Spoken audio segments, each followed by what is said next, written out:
یسوع نے پاس آ کر ان سے باتیں کی اور کہا کہ آسمان اور زمین کا کل اختیار مجھے دیا گیا ہے۔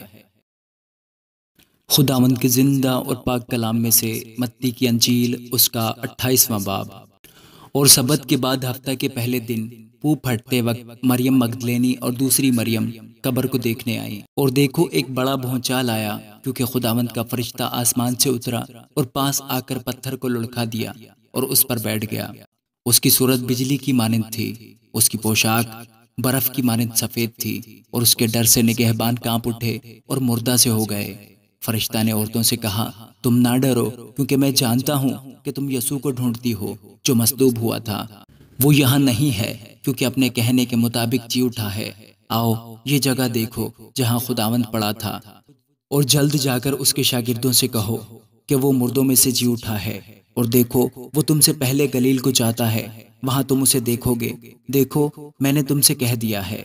اور وہ خوف اور بڑی خوشی کے ساتھ قبر سے جلد روانہ ہو کر اس کے شاگردوں کو خبر دینے دوڑی۔ اور دیکھو یسوع ان سے ملا اور اس نے کہا، سلام۔ انہوں نے پاس آ کر اس کے قدم پکڑے اور اسے سجدہ کیا۔ اس پر یسوع نے ان سے کہا، ڈرو نہیں، جاؤ میرے بھائیوں سے کہو کہ گلیل کو چلے جائیں، وہاں مجھے دیکھیں گے۔ وہ جا رہی تھیں تو دیکھو پہرے والوں میں سے بعض نے شہر میں آ کر تمام ماجرا سردار کاہنوں سے بیان کیا، اور انہوں نے بزرگوں کے ساتھ جمع ہو کر مشورہ کیا اور سپاہیوں کو بہت سا روپیہ دے کر کہا، یہ کہہ دینا کہ رات کو جب ہم سو رہے تھے اس کے شاگرد آ کر اسے چرا لے گئے، اور اگر یہ بات حاکم کے کان تک پہنچی تو ہم اسے سمجھا کر تم کو خطرہ سے بچا لیں گے۔ بس انہوں نے روپیہ لے کر جیسا سکھایا تھا ویسا ہی کیا، اور یہ بات آج تک یہودیوں میں مشہور ہے۔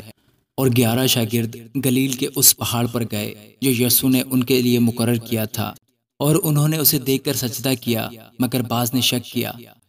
یسوع نے پاس آ کر ان سے باتیں کی اور کہا کہ آسمان اور زمین کا کل اختیار مجھے دیا گیا ہے۔ بس تم جا کر سب قوموں کو شاگرد بناؤ، اور ان کو باپ اور بیٹے اور روح القدس کے نام سے بپتسمہ دو، اور ان کو یہ تعلیم دو کہ ان سب باتوں پر عمل کریں جن کا میں نے تم کو حکم دیا، اور دیکھو میں دنیا کے آخر تک ہمیشہ تمہارے ساتھ ہوں۔ آمین۔